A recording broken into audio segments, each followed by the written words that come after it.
Assalamualaikum warahmatullahi wabarakatuh.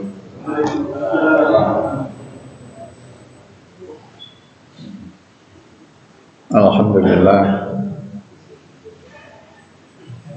Alhamdulillah katsiran kama amar. Asyhadu an la ilaha illallah wa la syarika lah. La mulku wa lahul hamdu yuhyi wa yumiitu wa huwa ala kulli syai'in qadir. Allahumma anfa'na bima 'allamtana wa 'allimna ma yanfa'una warzuqna ilman yanfa'una. Raditu billahi rabba wa bil islami dina wa bi Muhammadin nabiyya wa rasulah.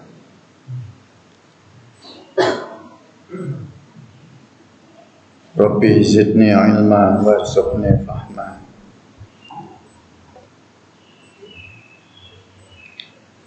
Amma ba'du, jamaah syukur rahimahullah.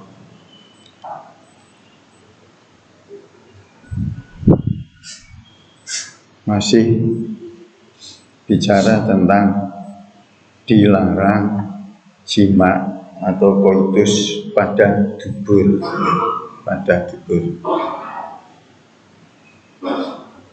Istilah di kitab itu adalah mamnu'ud dukhuli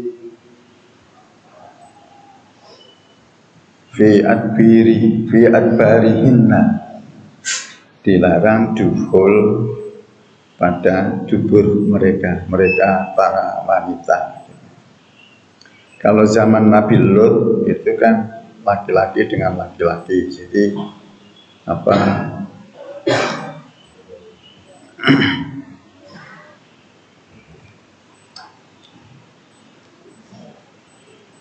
liwat.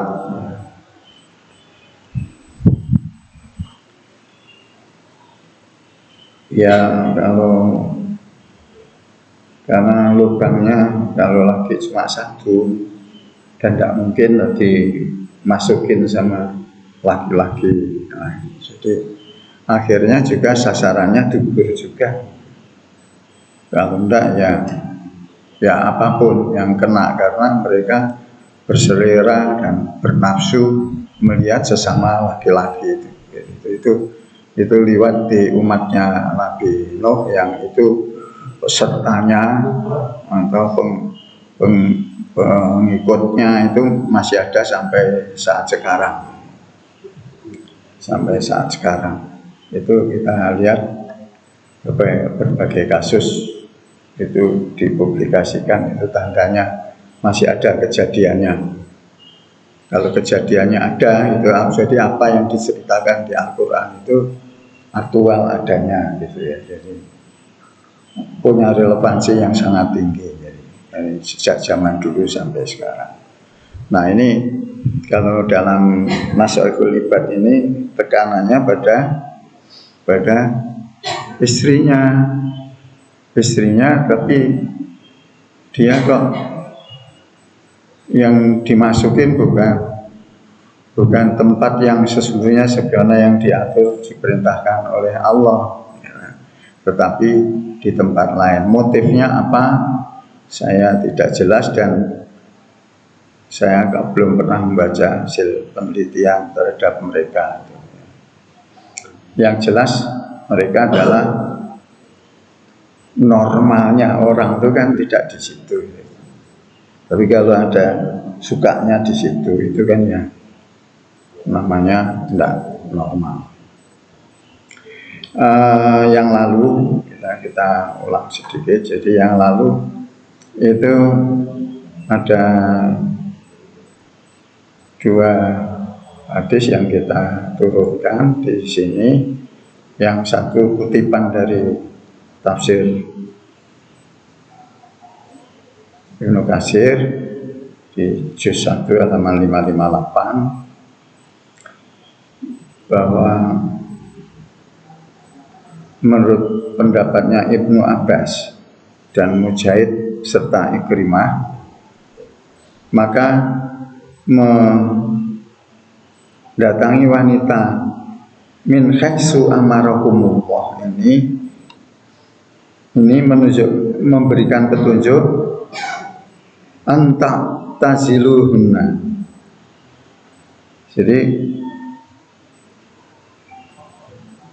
fa'tazilun nisa'a fil mahiti, itu jauhilah wanita ketika haid. Itu yang dijauhi apanya dari wanita itu? Kok Yahudi dan Nasrani yang dijauhi kok sekujur tubuh itu semua dijauhi, bahkan tidak tinggal serumah. Dia keluar dari rumah kalau istrinya lagi menstruasi. Itu peristiwanya seperti itu atau latar belakangnya seperti itulah. Sekarang di dalam tafsir Ibnu Katsir fa'tuhunna min haitsu amarakumullah, ini adalah petunjuk bahwasanya datangilah mereka itu sebagaimana Allah telah memerintahkan pada kamu. Itu di mana suruh mendatangi itu disitulah disuruh menjauhi. Yang biasanya dalam keadaan normal didatangi, itu dalam keadaan tidak normal dijauhi. Itu tafsirnya ya, Pak, penjelasannya.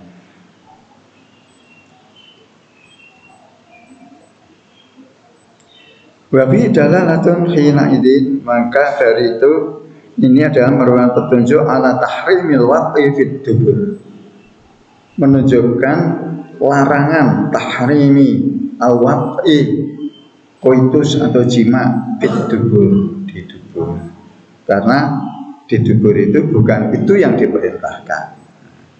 Kama sayati taqriruhu qariban, sebagaimana dasar-dasar yang lain yang tidak nanti sebentar lagi kita sampaikan. Begitu Ibnu Katsirnya menyampaikan. Kemudian yang kedua adalah dari hadis Mu'adz bin Jabal. Kita ingat Mu'adz bin Jabal adalah salah satu sahabat Nabi yang diberi mandat untuk jadi gubernur di Yaman. Dan hadis Mu'adz bin Jabal itu juga termasuk dia yang meriwayatkan percakapan antara Nabi dan Mu'adz berkenaan dengan menjadi gubernur baru di Yaman, di singkat tes ya, rapid test ya sama Nabi itu. Bima tahkum, gitu kan? Dengan apa engkau akan mengambil ketetapan atau keputusan jika menghadapi masalah jadi gubernur itu, gitu kan? Terus beliau menyatakan, kita billah, dasarnya adalah kitab Allah. Fa'ilam tajid, apabila engkau tidak mendapatinya dasar itu, fabi sunnati Rasulillah. Fa'ilam tajid, kemudian Mu'adz bin Jabal menjawab, ajtahidu bi ra'yi, aku beristihad dengan pendapatku. Itu antara lain dalil hadis yang dijadikan mengapa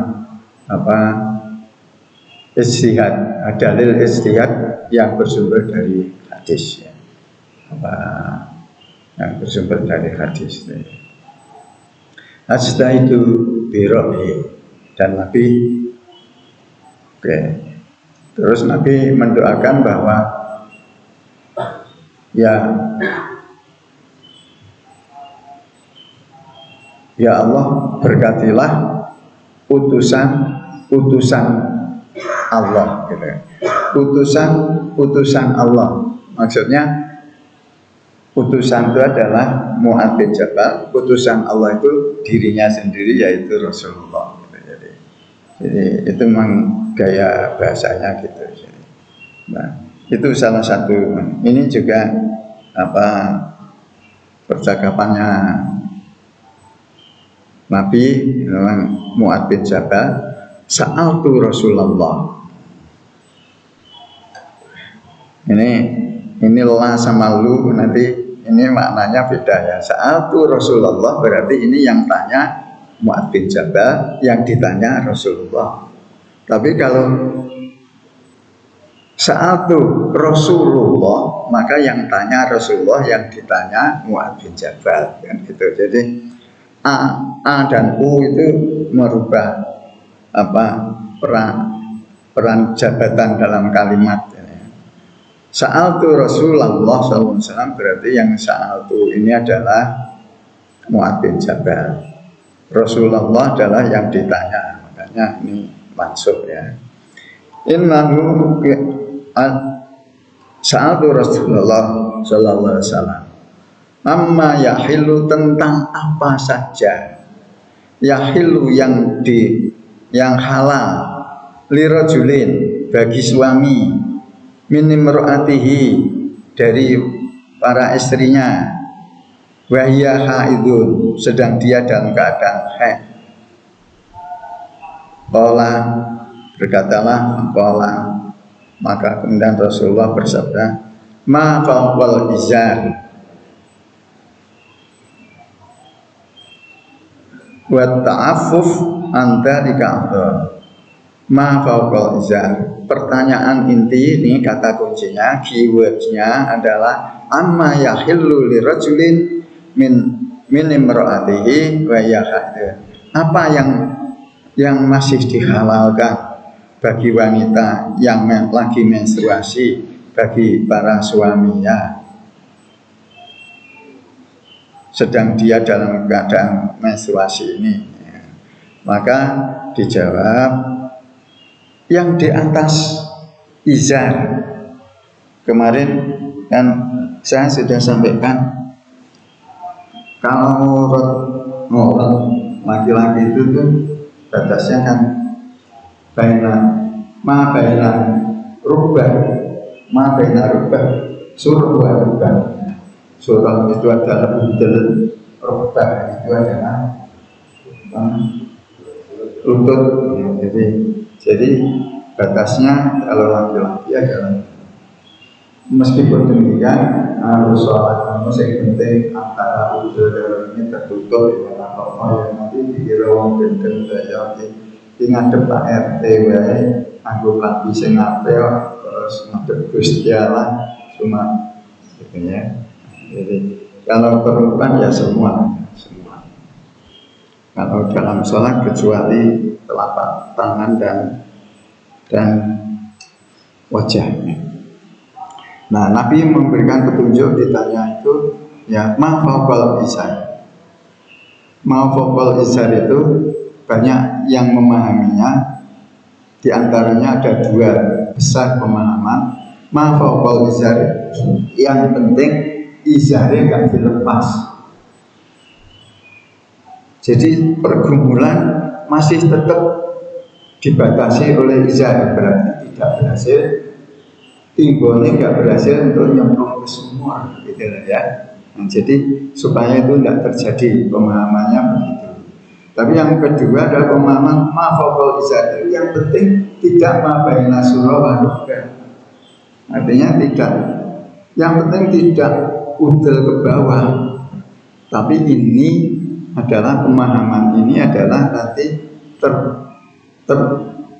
terjawab oleh penuturan Aisyah, bahasa Nabi itu memang kalau ada dua hadis yang populer dari Aisyah itu. Pertama yaitu hadis ketika berpuasa. Ketika berpuasa Nabi itu menciumnya. Diceritakanlah Nabi kok mencium. Kemudian Aisyah menerangkan bahwasanya Nabi itu memang dia sangat setia dan sangat sayang sekali pada istri-istrinya. Tetapi aku menyaksikan bahwa Nabi itu adalah laki-laki yang paling tinggi, ibarat remnya pakem gitu ya, yang remnya pakem. Dan itu nawar gitu, bahwa Aisyah pernah menghadapi laki-laki lain selain Nabi, kan itu pertanyaannya. Kok ngerti Nabi itu adalah laki-laki yang paling pakem ya untuk ngerem hawa nafsunya gitu, untuk nafsunya, bukan hawa nafsunya, nafsunya gitu. Itu hadis itu terkenal tuh ya. Jadi Nabi mencium ketika itu, sehingga orang-orang, maksudnya Aisyah, apa yang dilakukan Nabi begitu, kalau remnya tidak pakem, para laki-laki tidak usah ikut seperti Nabi gitu. Nanti tidak malah kebablasan. Ya awalnya itu di atas, lama-lama ke tengah, dan lama-lama turun ke bawah kan gitu. Jadi kan urut-urutannya kan begitu. Jadi itu yang kemudian hadis apa Aisyah tentang bahwasanya kalau Nabi mau itu kemudian dia bukakan sehingga paha ini nampak. Setelahnya dua paha nampak, Nabi mendekatkan dadanya di situ, kemudian beliau merasa sudah senang dan sudah puas. Nah sudah, tetap di wilayah zona itu tidak tersentuh gitu. Jadi itu ada. Nah pemahaman yang kedua tadi itu nanti tabrakan dengan hadis itu. Nanti hadis itu juga ada kritikus hadis lagi yang mengatakan itu berita-berita yang sifatnya mendiskreditkan Nabi itu adalah berita-berita yang disisipkan oleh golongan sono gitu, Israiliyat gitu ya. Jadi maka itu layak dikesampingkan, tidak usah dijadikan dalil kan gitu. Itu pembahasannya begitu ya, pembahasannya di para ulama ya berkenaan dengan oke. Tapi ini hendaknya penjelasan Nabi itu harus didengarkan diikuti secara penuh. Ma fawqal izar, ya yang penting yang di atas izar lah. Izar paling tinggi, izar itu kan sampai di pusar. Kalau selebihnya nanti di atasnya komisun gitu, komisun gitu kalau di les bahasa Arab, atau gamis, bahasa hariannya menjadi gamis. Memang kof sama jim itu menjadi G ya, di apalagi di dataran Eropa, di Mesir, di Libya dan ya. Jamal jadi gamal. Jamal Abdul Nasir, Jamal kan jamula yajmulu, jamula yajmalu, jadi jamilun gitu kan. Itu dari Arabnya gitu, tapi bahasa lisannya menjadi gamal. Jamal Abdul Nasir, Jamal Abdul Nasir. Oke. Wa ta'affuf andalika afdal, dan menahan diri dari yang seperti itu adalah lebih afdal daripada di emperan gitu, masih tidak masuk rumah, cuma di halaman. Itu ada yang lebih baik, yaitu menahan diri, jangan dilakukan. Ini pesan Nabi. Pesan Nabi jangan hanya diambil separuh ma fawqal izar, tapi juga diperhatikan wa ta'affuf andalika afdal, dan mencegah, menahan diri dari melakukan yang demikian itu adalah afdal. Oke, kemudian bagaimana dengan sanksinya? Sanksi, maaf ada tambahan informasi atau penjelasan bahwasanya berkenaan dengan istri yang menstruasi itu ada dua perilaku laki-laki gitu. Yang pertama yang nabrak larangan, melanggar, ya pokoknya dilakukan, entah karena dia agamanya bukan Islam sehingga tidak ada aturan yang seperti itu, yang larangan yang seperti itu, atau karena nafsunya yang besar. Maka saya diingatkan oleh Ustaz Jadi ketika itu, Ustaz, kok tidak dijelaskan dengan itu surat An-Nisa ayat 3 ya. Fa in khiftum alla tuqsitu fil yatama fankihu ma qaba lakum minan nisa'i masna wa sulasa wa ruba'.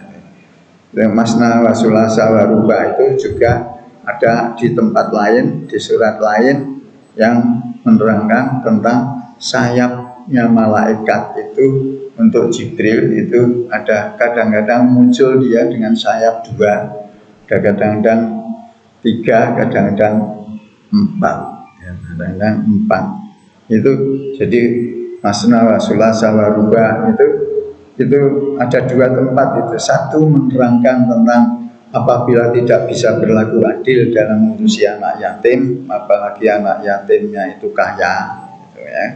Nah, maka disuruh poligami itu. Kemudian yang kedua masna wa sulasa itu berkenaan dengan tampilan malaikat Jibril. Oke, kembali pada masalah inti yaitu laki-laki, perilaku laki-laki ketika istrinya lagi menstruasi.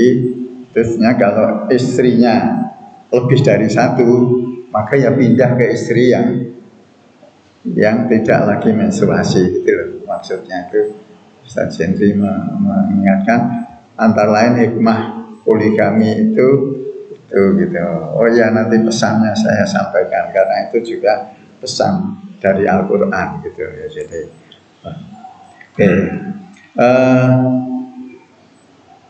dalam 2 keadaan, yaitu pelanggaran ketika dia sedang menstruasi, sedang merah, tapi kok tetap jalan kan gitu ya, lampu merah kan harus berhenti ya. Itu ada 2 pendapat. Pendapat pertama dari mazhab Hambali, maaf tidak saya tayangkan sini karena itu saya bacaan tambahannya, yaitu Hambali itu sanksi pelanggarannya adalah taubat dan kifarat. Itu dasarnya adalah hadis riwayat Ibnu Abbas yang mukharijnya adalah ada 4, Ahmad, Tirmidzi, Nasai, dan Abu Dawud ya. Nah, jadi itu taubat kemudian bayar kifarat. Kemudian menurut Syafi'i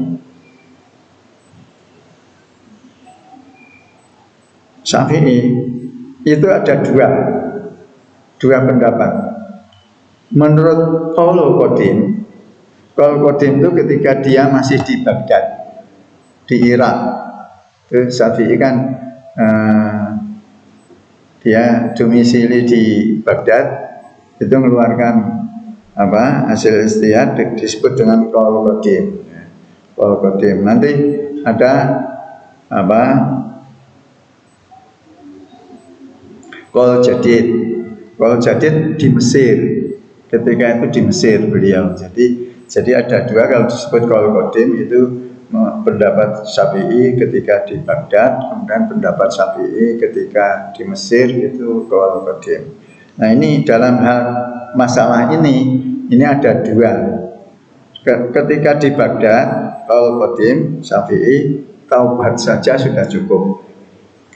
Tetapi kalau di Mesir beliau berpendapat sama dengan pendapatnya Hambali. Hambali itu pada untuk di Saudi ya, kebanyakan dipakainya ya. Kemudian yang ketiga adalah menurut jumhur ya sama dengan Syafi'i di Qaul Qadim dan sama dengan Hambali. Artinya taubat kemudian dikenakan kifarat. Nah, pertanyaannya kifaratnya berapa? Kifaratnya adalah kalau menstruasinya, posisinya, warna darahnya masih darah merah tua atau merah cerah, maka dia 1 dinar. Kifaratnya 1 dinar. Tapi kalau darahnya warnanya kuning, kekuning-kuningan, maka itu 1/2 dinar. Sekarang dinar sendiri kemudian diterangkan dinar itu ada dua makna. Dinar mata uang itu kursnya sama dengan 3,3 dolar. Kalau dinar logam mulia, kepingan dinar itu satu keping itu beratnya 4,25 gram. Jauh. Kalau dipahami sebagai mata uang, maka dia hanya sekitar 50 ribuan lah sekarang. 15 ribu ya kursnya kalau di Indonesia. 15 ribuan sekarang 3,3 ini sekitar itu, tidak sampai 60 ribu. Tetapi kalau keping logam mulia maka 4,25 itu berapa juta Pak? Pak Tarno, kalau itu 1 juta ya 425 ya, 4.250.000 itu yang harus dibayar gara-gara nabrak merah diteruskan saja. Dan saya sampai sekarang masih alergi di Indonesia itu untuk menyerap pidana Islam atau jinayah untuk jadikan masukan pada hukum pidana nasional Indonesia. Tidak tahu di mana fakultas syariahnya itu kerjanya. Mestinya mereka perguruan tinggi Islam yang ada fakultas syariahnya itu mestinya berinisiatif ke sana. Di mana menteri agamanya apa yang diurus, antara lain kok dibiarkan karena itu kepentingan. Ini agak masuk ke tata negara dan masuk politik ya. Jadi mestinya begitu. Ya gitu. Di mana majelis ulamanya? Kan gitu. Ada 3 pertanyaan, di mana majelis ulamanya, di mana fakultas syariahnya, di mana ini para cendekiawannya berkenaan dengan ini. Kok tidak? Di mana Menkumhamnya? Ya gitu. Terusan. Di mana pembinaan hukum di Kementerian Kehakimannya? Jadi banyak hal yang sebetulnya yang harus ada dibenahi ya, bukan. Nanti kalau saya bilang yang harus dirubah gitu, nanti dikira wah ini sudah mulai kampanye gitu ya. Nah, jadi itu. Kemudian keadaan yang kedua yaitu wanita dalam keadaan sudah tidak keluar darah tapi belum mandi. Nah itu macam-macam juga. Jadi itu ada 3 pendapat. Yang pertama menurut Yahya bin Bukair, saya kutip dari tafsir Ibnu Katsir ya. Yahya bin Bukair al-Maliki, jadi dari mazhab Maliki itu mengatakan itu fa'idha tatoharna itu fa'idha tatoharna apabila mereka telah suci itu maksudnya sudah enggak keluar darah. Itu pendapatnya. Maka dari itu boleh meskipun belum mandi itu pendapat yang pertama dari mazhab Maliki. Puncak gunungnya disebut oleh Yahya bin Bukair. Kemudian menurut mazhab Hanafi, ini maaf saya bawa ke mazhab itu, maksudnya kalau melihat pendapat itu biar itu memang ada yang begitu gitu, jadi tidak terus menyalah gitu loh ya. Menurut mazhab Hanafi halal dengan syarat minimal wudu dulu dia. Jadi yang istrinya suruh wudu dulu, habis itu baru kumpul. Nah itu mazhab Hanafi. Terus jumhur ulama dan mazhab Syafi'i dan yang lainnya Hambali tentu itu harus mandi. Itu mutlak harus mandi karena toharoh itu untuk menstruasi ya dengan mandi, bukan dengan wudu. Gitu. Jadi itu. Kemudian sanksinya, Sanksinya sini saya turunkan dua hadis. Yang pertama hadis Abu Hurairah, yang kedua hadis Ibnu Abbas.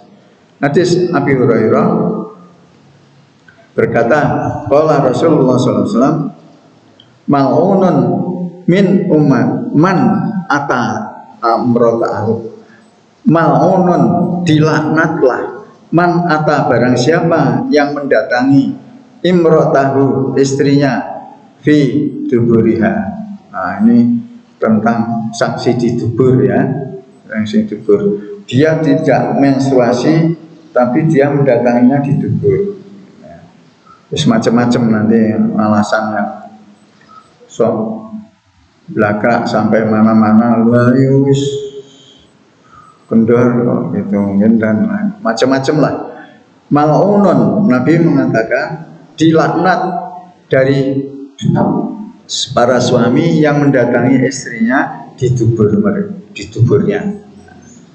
Mal'unun artinya ini adalah sanksi akhirat dan sanksi dunia, karena dilaknat oleh Allah. Dilaknat artinya dijauhi dari rahmat Allah.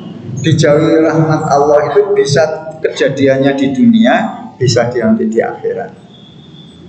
Jadi mal'un, dilaknat itu. Oleh karena itu sesama manusia tidak boleh melaknat, karena laknat itu datangnya dari Allah pada makhluk. Dari Allah datangnya pada makhluk. Itu kalau kita mendalami di hukum seperti itu. Maka dari mengapa kalau di antara sesama manusia tidak boleh melaknat? Ya, karena itu adalah hak Allah.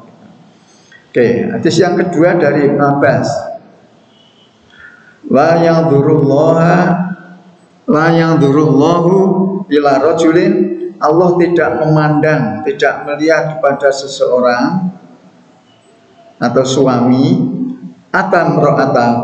atamro'atan yang mendatangi istri-istrinya fi duburiha, di duburnya. Jadi ada dua hadis dari Abu Hurairah menyatakan Nabi, orang yang mendatangi istrinya di duburnya itu adalah dilaknat